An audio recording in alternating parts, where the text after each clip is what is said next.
Lost in Space. Written by Eli Francis.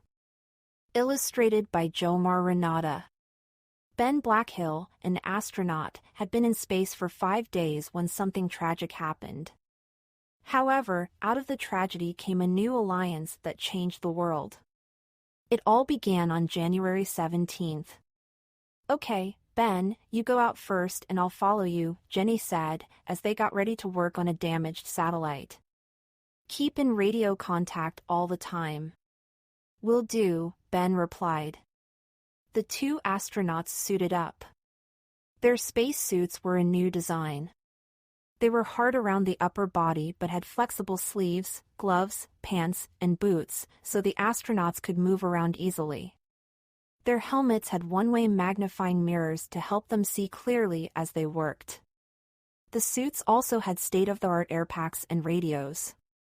Ben and Jenny were using backpacks called Manned Maneuvering Units, or MMUs, as the astronauts called them. The MMUs were to get them to the satellite.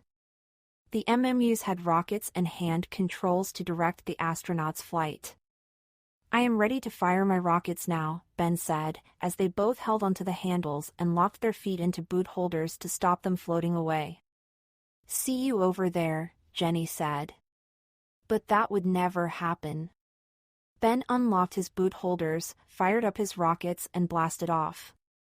But very soon he knew there was a problem. "Jenny," he yelled into the radio. "My hand controls aren't working. I can't control my unit." There was nothing Jenny could do but watch helplessly as Ben blasted into the blackness that was space. "No!" she screamed. With tears in her eyes, she climbed back into the shuttle. Other astronauts who had seen what had happened were in the launch bay. The room was quiet except for the weeping for a friend lost in space. "Let's take him back and analyze him," reconnaissance leader said to the rest of his group.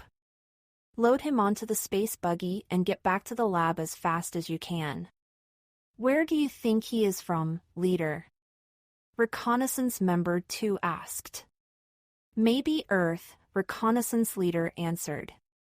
"He looks like those Earth beings we watch through the warp scope. But this suit is something very different.